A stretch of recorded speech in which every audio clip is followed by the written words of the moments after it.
Bon, là, c'est pour expliquer comment on va prendre en main la plateforme TradingView pour une personne qui n'a pas de compte et comment installer la procédure créer un compte. Bon, là, je vais faire via le navigateur, mais tu vas voir que tu pourras installer ça dans ton ordinateur plus tard. Du coup, dans ton navigateur, bon, là, peu importe le navigateur, hein, là c'est mon navigateur à moi. Tu tapes New.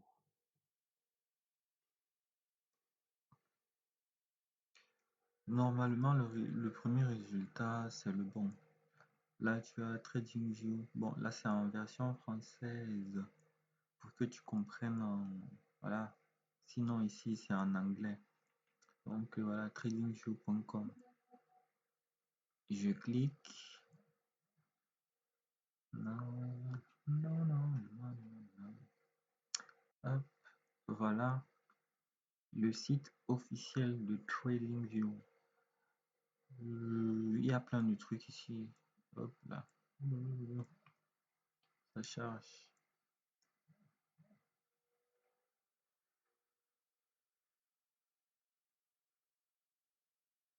En gros, il y a énormément de choses qu'on peut faire avec TradingView. Voilà.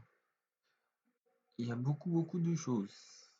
Là, il te montre les démos. Voilà. Il te montre les graphiques, le marché actuel. Là, c'est les idées que d'autres membres, d'autres personnes sur TradingView ont postées. C'est on appelle TradingView une plateforme de trading social. En gros, tu fais les analyses et tu peux aussi partager comme un réseau social. Là, il y a les gens qui vont venir commenter et tout et tout. Mais bon, ce qui nous intéresse le plus ici, c'est comment obtenir, comment créer son compte, comment comprendre ce que je fais dans d'autres vidéos quand j'explique les méthodes et tout. Donc, la première chose, on dit commencer. Soit c'est tu cliques sur commencer, imaginons on clique sur commencer là. Voilà, gratuit jusqu'à ce que vous soyez prêt à aller plus loin. Regardez d'abord comment tous les marchés se comportent, puis lancez-vous sur la plateforme utilisée par 60 millions de traders. Voilà, TradingView a une particularité, c'est que tu as un, un compte complètement gratuit. Comme ils ont dit là, gratuit jusqu'à ce que vous soyez prêt à aller plus loin. Donc, il n'y a pas de période de temps. Tu peux avoir un compte totalement gratuit. Maintenant, voilà ce qu'ils vont te montrer. euh, les différences entre le compte gratuit et le compte payant, on va dire. Non, non, non.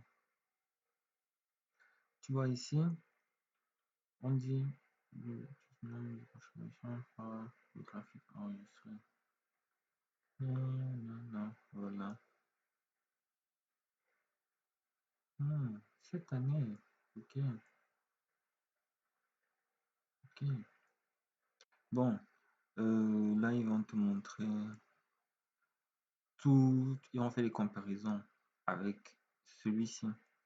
C'est ça que toi, tu vas utiliser et maintenant te montrer euh, comment les autres, à partir d'ici, c'est payant. Tu vois, là, il y a essai gratuit, mais après ta période d'essai, ça commence à devenir payant. Donc, tout ce qui est à partir d'essentiel ici, c'est payant. Et là, tu vois, ils vont te montrer plein de trucs qu'ils ont barrés ici pour te dire, ouais, la version gratuite n'est pas si ouf que ça, mais en fait, elle est vraiment puissance. Liste de surveillance. Là, on a nombre de listes de surveillance, il y en a une, alors que les versions payantes, c'est à l'infini. Symbole par liste de surveillance, tu en as 30. Couleur des symboles marqués, tu en as une. Colonne et tri personnalisé, tu peux faire. Après, importer, exporter, je sais pas ce que c'est. Les alertes. Oui, quand tu vas travailler, tu seras amené à faire placer des alertes. 5, disons, c'est suffisant. Moi, de temps en temps, je peux avoir 2 alertes placées ou bien 4 en fonction de si j'analyse 2 graphiques, mais 5, c'est suffisant. Tout le reste, là, tu vois, jusqu'à 1000 alertes. Voilà, voilà, c'est vraiment impressionnant. Voilà. Il y a plein de choses que trading. Les transactions par l'entremise de coursiers sélectionnés. Là aussi, c'est un truc que on parle de trading, c'est un truc intéressant parce que à partir du TradingView, on peut placer des ordres des coursiers comme ils ont dit ici. Trading simulé, ça c'est ce qu'on va appeler le paper trading, le trading démo. Trading sur graphique, oui. Trading de profondeur de marché d'hommes. Bon, maintenant on a le machin social. Là, tu vois, tout est barré avec le compte gratuit. Parce que voilà, il faut que tu aies un abonnement pour pouvoir faire les réseaux. Les pubs apparaîtront toujours. Bon, juste à ce que tu veuilles prendre un compte payant, mais bon, voilà, c'est pas. Tu peux gérer les pubs, c'est pas grave. Puis il y a aussi une application mobile pour TradingView. Ça peut être utile quand tu veux voir les graphiques, suivre l'évolution d'une analyse si tu es en déplacement, mais faire des analyses directement, par exemple sur téléphone, moi personnellement, j'ai du mal, c'est compliqué. Oui, tout ce qu'ils ont dit ici, c'est vrai. Maintenant, app desktop.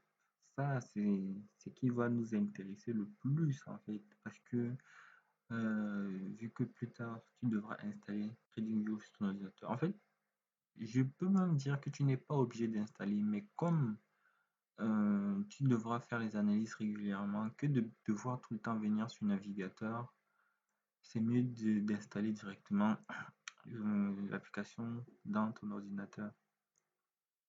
Et voilà, c'est à peu près tout ce qu'il y avait à montrer sur. Ouais. Dites bonjour à Wall Street. Le Nasdaq. Support, bon là tu vois on peut télécharger pour Windows, iPhone, Linux et que c'est iPhone. Windows, ça c'est les MacBook et ça c'est Linux. Ensuite maintenant pour téléphone et tablette, on a App Store, Google Play et il y a la version navigateur. Donc voilà à peu près à quoi ça ressemble ici pour téléphone. Là je pense que c'est tablette. Oui, c'est ça. Ici, c'est la version ordinateur, mais sur Mac, quand on voit les 3 points, c'est probable, c'est très certainement Mac. Voilà. Bon, là, ils vont tout montrer les trucs. Bref, nous, on vient là. Normalement, normalement, quand tu vas vouloir t'inscrire, il faudrait utiliser mon lien de parrainage. On ne sait jamais, c'est toujours intéressant. Tu cliques là sur inscrivez-vous. Voilà. Tu peux faire avec Google ou bien un courrier électronique. Voilà. Imaginons, ou même avec Facebook, bref, n'importe quoi là. Imaginons, tu cliques sur courrier électronique, tu mets tac tac tac, et ensuite tu vas cliquer sur créer un compte. Mais si en cliquant sur le lien que je vais te donner, ça ne passe pas comme ça, c'est pas grave. Ça ne se présente pas comme ça, en tout cas, c'est pas grave. Donc, maintenant, qu'est-ce qu'on fait? Non, non, non. Revenons sur TradingView. Là, ce que je vais montrer, c'est comment prendre en main. Allez, on va prendre le graphique du Bitcoin. Une fois que tu as créé ton compte, voilà, patati patata, voilà ce que tu seras amené à voir. Là, c'est direct sur graphique du Bitcoin. Voilà, on me parle des cookies, je n'ai pas faim. En tout cas, c'est un peu... Ça prend un peu de temps aujourd'hui. Allez, regardez les préférences. Voilà. Donc, je vais commencer par mettre en mode sombre parce que les thèmes clairs comme ça me fait mal aux yeux. Donc voilà à peu près ce que vous avez l'habitude de voir quand je fais mes analyses. Un graphique comme ça avec plein de dessins et tout. Et ici, on a la liste de surveillance. Là, on a les données. Voilà. Donc, là, il n'y a aucun compte, mais ils permettent quand même de faire les trucs. Sauf que tu vas faire et après, si tu sors du navigateur, ça va pas enregistrer. D'où l'importance en fait d'avoir un compte. Parce que quand tu fais un compte, ça sauvegarde tous les dessins que tu peux faire sur le graphique. Comme ça, lorsque tu reviens, tu ouvres ton ordinateur ou bien que tu relances TradingView, tu vois les analyses que tu avais déjà faites et tout, comment ça se passe. Et en plein live comme ça, je regarde le truc et je vois... Ah là là. Étant donné que ce n'est pas mon TradingView, je ne sais même pas si on peut mettre les trucs en favori ici. Ça doit être... Non, c'est pas ça. Il est où? Voilà. Voilà. Donc, bon, on va prendre pas à pas. L'interface de TradingView. Comme j'ai dit ici, c'est la liste de surveillance. Première chose, tout ce qu'on te montre souvent ici, si ça t'intéresse, tu peux garder ça. Bon, premièrement, je vais baisser parce que moi, je laisse souvent pour bien voir la liste de surveillance. Si ça t'intéresse, tu peux laisser ça comme ça et parfois regarder ici, tu vois, comment ça s'appelle, le CAC 40, le Nasdaq, le SP 500. Après ici, tu as quelques actions, Société Générale, Orange, Total Energy. Après là, tu as ce que moi j'appelle les métaux précieux, ils appellent ça futurs. Ici, c'est l'or, là, c'est le pétrole. Et le pétrole dans deux devises.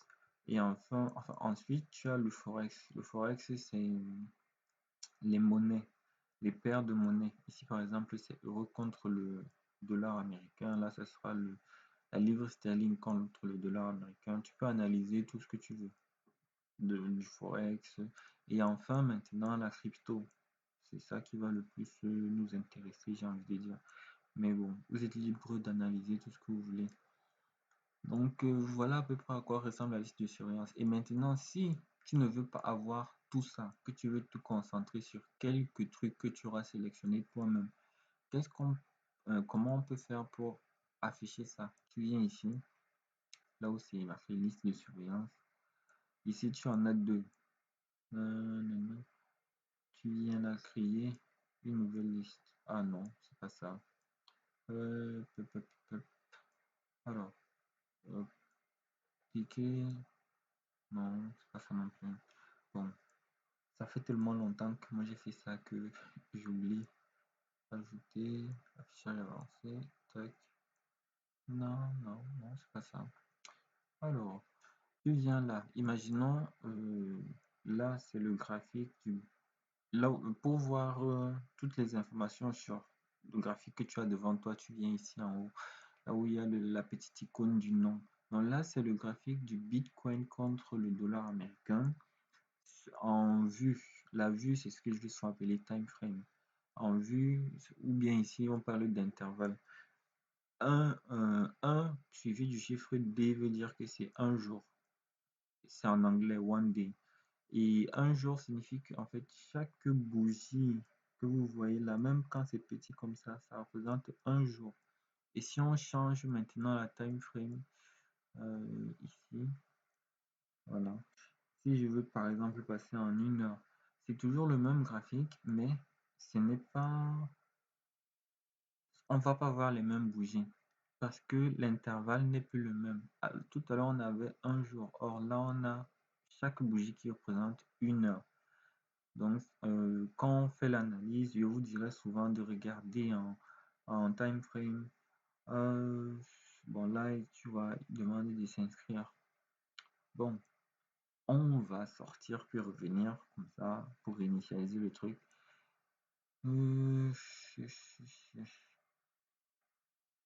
Ou alors, non, on va sortir. Hop là.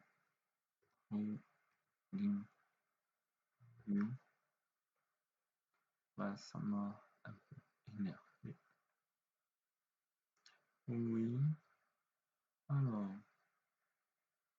Non. J'espère que ça ne va pas refaire le même truc. Donc là.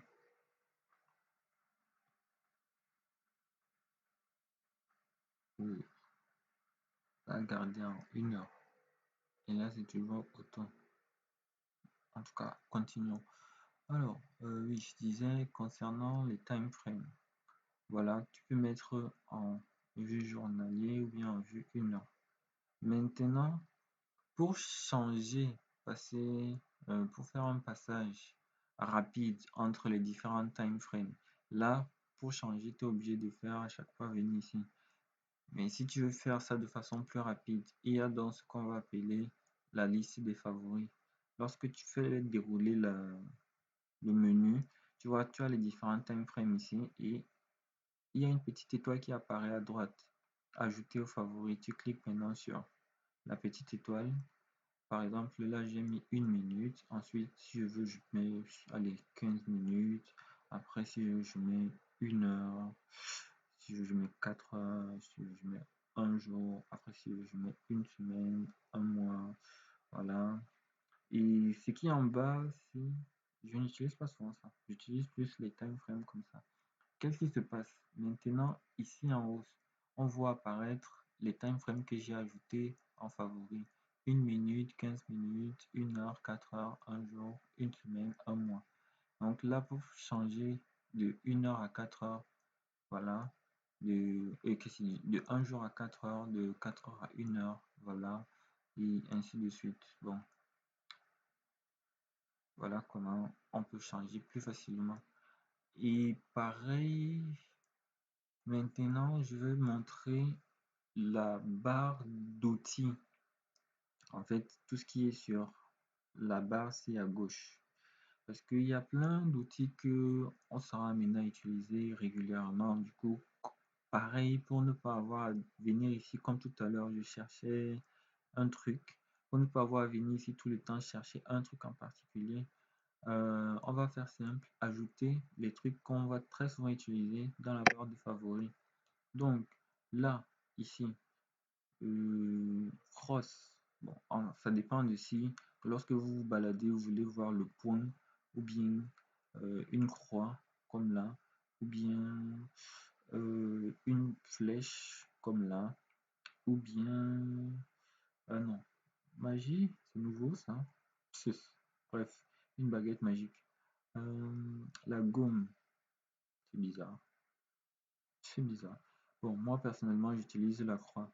Et comme on devra revenir sur la croix assez souvent. Je l'ajoute au favori. Et quand tu ajoutes quelque chose au favori, ça apparaît. Il y a un menu qui apparaît sur ton écran là. Et directement ici en bas, il y a la barre de favoris qui s'affiche. Si je clique dessus, ça disparaît. Si je fais apparaître, ça revient. Donc là, sur ma barre de favoris, on peut la déplacer et la mettre n'importe où. Sur ma barre de favoris, il n'y a qu'un seul élément et c'est la croix. Ensuite, je peux ajouter d'autres trucs que j'utilise régulièrement. Ce que on va utiliser, la droite des tendances obligée. Ensuite, bon, ligne horizontale. Il y a le raccourci Alt H. Moi, je n'utilise pas, je mets pas ça dans la barre de favoris parce que j'ai directement le raccourci. Ensuite, bon, le reste, c'est pas trop. Canal parallèle, ça arrive. Canal au bas, ça arrive. Canal disjoint, ça arrive. Le reste, on ne prend pas. Ensuite, on part sur le troisième onglet. Le retracement de Fibonacci, ça arrive. Tout le reste là, non. pas la peine. Allez, on passe au suivant. Nanana, figure en triangle, oui. Ah, épaule tête épaule, ça c'est dans le chartisme, oui. Les vagues d'Eliott, vous verrez que c'est très souvent utilisé par d'autres traders, on va dire. Mais bon, moi je n'utilise pas ça. Mais si un jour ça vous intéresse et que vous connaissez comment les utiliser, vous pouvez les ajouter dans votre barre de favoris. Maintenant, les projections, ce que moi j'appelle souvent simulation. Là, c'est les projections pour pouvoir, quand tu fais une analyse, voilà, avec ces projections, si tu vois à peu près, si tu fais une simulation avant même de faire le trading démo. Donc la position longue, c'est franchement le truc que enfin, position longue, allez, on revient encore sur TradingView. Ah,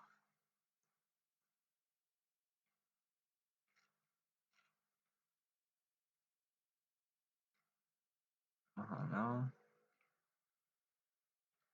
voilà là. Hum, hum, hum.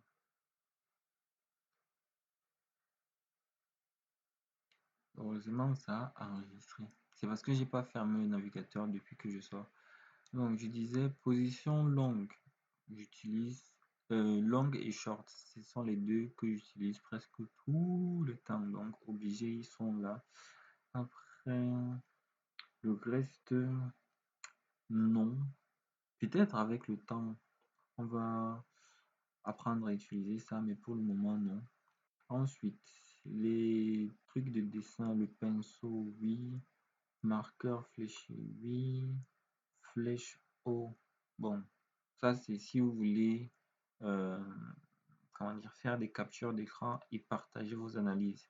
Les flèches s'y peuvent être intéressantes. Moi, je les mets parce que comme je fais les cours à côté, c'est utile.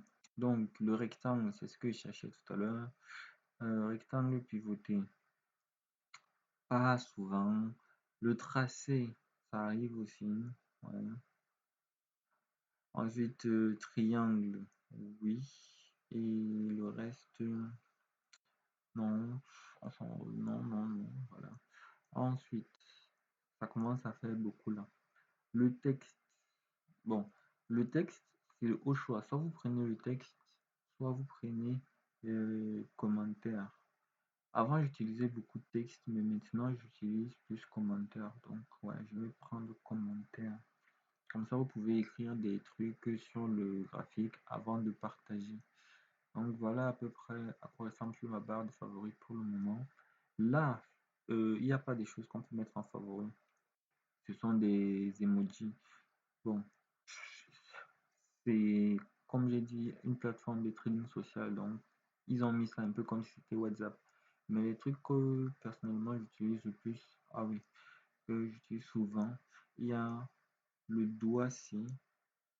Ouais, il y a ce, voilà.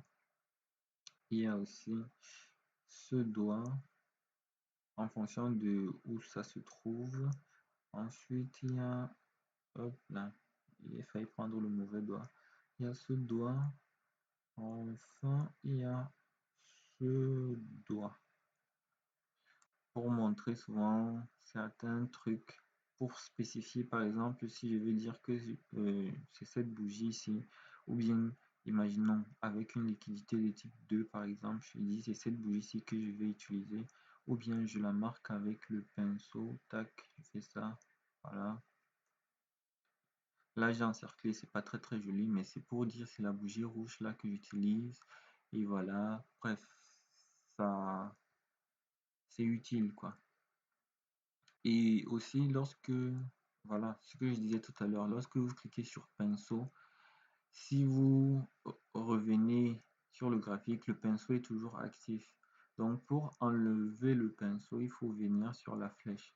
Euh, dans la barre de favoris, c'est pas obligé que ça reste dans cet ordre-ci. C'est pas parce que vous avez mis lui en premier qu'il doit tout le temps rester là. Si vous voulez mettre celui-ci à la fin, au milieu, n'importe où, ou bien à côté du pinceau, vous pouvez le mettre. Vous arrangez comme vous voulez en fait. Voilà. Hop. Ensuite, là, Ça, c'est la barre pour mesurer en fait les pourcentages. Par exemple, avant de faire une simulation, bon, imaginons, vous dites que le cours va partir d'ici en bas jusqu'à ce niveau. Juste comme ça, on ne sait pas combien ça fait en termes de pourcentage. En termes de prix, on peut voir que bon, ici, on lit le prix. Par exemple, là, ça peut faire 58 250 et après tu arrives ici, ça fait 59 000. Bon, on va prendre un chiffre pile, 59 500. Maintenant, si tu veux savoir combien ça fait en termes de pourcentage, tu viens là avec, c'est toujours dessus, la mesure. C'est comme ça que ça s'appelle. Allez, tu viens, tac, 58 250 et tu montes. Là, ça te montre ce qui est entre parenthèses là. C'est le pourcentage de combien ça fait. Allez, j'ai dit jusque là. Donc de 58 250 à 59 055, ça fait 1,38%. Et comme on va beaucoup travailler avec les pourcentages, ben, c'est intéressant de savoir mesurer. On peut mesurer à la hausse, là c'est bleu, comme à la baisse. À la baisse, c'est rouge. Voilà. Donc quand c'est positif, c'est bleu, quand c'est négatif, c'est rouge. Voilà. Le reste des informations qui sont affichées, c'est pas très important. Nous, ce qui nous intéresse, c'est le pourcentage. Voilà, c'est de plus en plus rapide. Hop.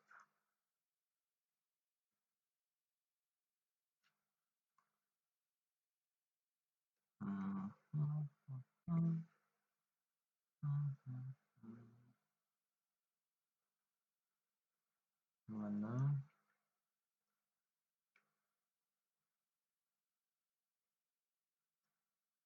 voilà,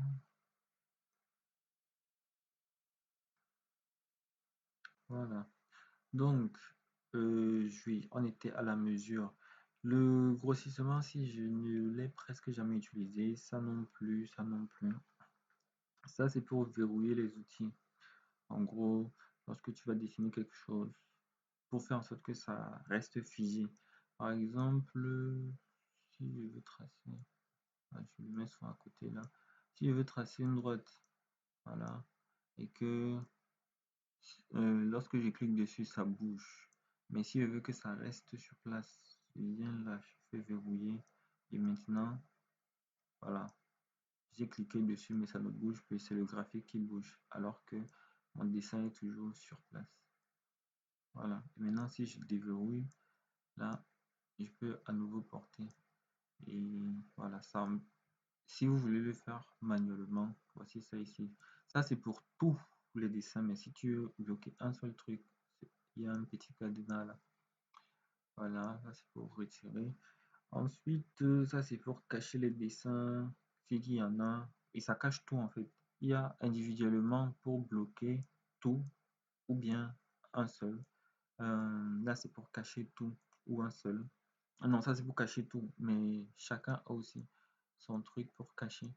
Là par exemple, on vient ici, on peut cliquer sur cacher et ça a disparu. Voilà. Là c'est pour supprimer tout. Lorsque on fait un truc, voilà, il y a le supprimer un seul. Et là c'est pour supprimer tout. Dans les trois derniers outils ici, c'est pour bloquer tout, cacher tout, supprimer tout. Voilà. Maintenant, euh, ah, ça c'est un mode. Hop. Le graphique. Lorsque, par exemple, tout à l'heure, j'ai fait disparaître quelque chose. Pour le faire réapparaître, on va maintenant s'intéresser sur la barre de droite. On était d'abord sur la barre de gauche, maintenant on va s'intéresser sur la barre de droite. De haut en bas, qu'est-ce qu'on a ici? Le premier dessin, c'est la liste. Pour la faire apparaître, et là, pour la faire disparaître. Si vous voulez faire apparaître la liste, vous cliquez dessus, tout simplement, et ça va faire apparaître la liste suivante. En dessous, on a les alertes. Lorsque vous voulez faire une alerte et tout, vous pouvez cliquer sur le plus ici, ou bien, imaginons, si vous attendez que le cours atteigne un certain prix, ce qui sera souvent utile lorsque vous allez faire vos rectangles. Le petit plus là, à côté du prix, de l'échelle de prix ici, petit plus, vous venez là et ça vous dit directement ajouter une alerte. Bon là c'est sur Bitcoin mais ça marche partout. Et là, tac. Ah, Qu'est-ce que ça me dit? Il faut que je sois inscrit. Ah oui, il faut que je sois inscrit. Donc avec un compte gratuit, comme on a vu tout à l'heure, on a 5 alertes gratuites. Ensuite, arborescence des objets. C'est là en fait que va apparaître tous les dessins que vont apparaître tous les dessins. Là, je viens, tac. Là, je viens, tac. Là, je dessine un rectangle. Et voilà. Donc, tout ce que je dessine à l'écran apparaît ici. Et par ordre d'arrivée, donc le premier arrivé sera le plus en bas, le dernier arrivé sera le plus en haut. Et donc, ce que j'ai caché tout à l'heure, pour le faire réapparaître, je viens là, il y a le petit œil qui est barré, je clique dessus et bam, il réapparaît à l'écran. Et même de là, de cet arbre-sens, vous pouvez là par exemple bloquer, verrouiller, cacher ou bien même supprimer. Donc les trois options bloquer, cacher, supprimer. Les trois options qui sont là bloquer, cacher, supprimer. Mais là c'est individuellement, sans avoir besoin de venir sur le panneau, chercher encore bloquer, cacher, tout ça. Voilà, donc là c'est la barre d'arborescence des objets. Euh, le reste, c'est pas intéressant. Pas besoin de ça pour le moment. Voilà. Quoi d'autre? Lorsque, ah oui, autre chose intéressante, enregistrer, comment on appelle ça? Oui, la mise en page. Il faudra créer une mise en page une fois que vous aurez un compte. C'est ça qui va permettre de sauvegarder régulièrement vos, ce que vous faites. Imaginons s'il y a une coupure brusque ou bien que l'ordinateur s'éteint. Le fait de faire une mise en page, ça sauvegarde très régulièrement. Et donc, euh, ça évite de perdre des données. Voilà. Comment on fait pour fermer déjà? Hop. C'est vraiment, c'est vraiment embêtant. Si j'avais pris mon compte, j'aurais pas eu à sortir, fermer tout le temps. Allez, on va bientôt finir sur cette présentation. Ouais. Là, je disais ici, il n'y a plus grand-chose. Les prochaines choses à voir, c'est cette petite barre. Euh, Ici, les alertes.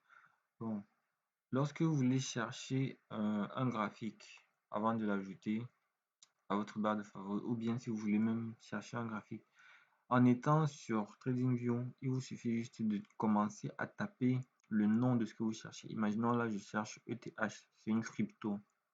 Ethereum. Mais le symbole, c'est ETH. Du coup, là, je tape E, ça commence directement à chercher. Et lorsque vous voulez rechercher, ici, c'est dans tout. Mais comme ETH, je sais que c'est une crypto. Ben là, il y a les différentes catégories. On sait qu'il y a les actions, le forex, voilà. Et le reste, là, je ne sais pas trop ce que tout ça est. Mais moi, ce qui m'intéresse, c'est crypto. Donc, je viens dans crypto. Et là, ça m'affiche directement tout ce qui est en lien avec ETH. Maintenant, pour peaufiner encore plus ma recherche, il y a ici ce qu'on va appeler les exchanges. Pour le monde des actions, on les appelle les brokers, mais les cryptos, pour les cryptos, on les appelle les exchanges. Si vous voulez un exchange en particulier, vous venez là sur toutes les sources. Voilà. Et ça va vous montrer tous les exchanges répertoriés par TradingView. Moi, j'ai souvent l'habitude d'utiliser. Euh, il m'arrivait avant d'utiliser Binance, pas Binance US, mais Binance. Il m'arrive aussi parfois d'utiliser. Il est où? Il est censé être là. Ah, le voici. Bybit, voilà. Donc là, si vous prenez un exchange en particulier, ça va vous montrer toutes les listes concernant la crypto que vous cherchez de cet exchange. Là, il n'y a que Bybit qui apparaît. Et la liste est drôlement réduite. Donc pour chercher un truc en particulier, vous venez comme ça, tapez dans la barre de recherche. Et une fois, par exemple, si vous voulez l'ajouter à votre liste de favoris, le petit signé qui apparaît là. Voilà, il faut s'inscrire pour ajouter une liste de favoris. Bref, c'est pas grave. Voilà, c'est ce que je voulais dire pour la recherche. Et maintenant, lorsque vous voulez prendre une photo pour la partager, il y a voilà la petite icône de l'appareil photo ici. Vous cliquez dessus, soit vous téléchargez, ça entre dans votre ordinateur, soit vous copiez l'image.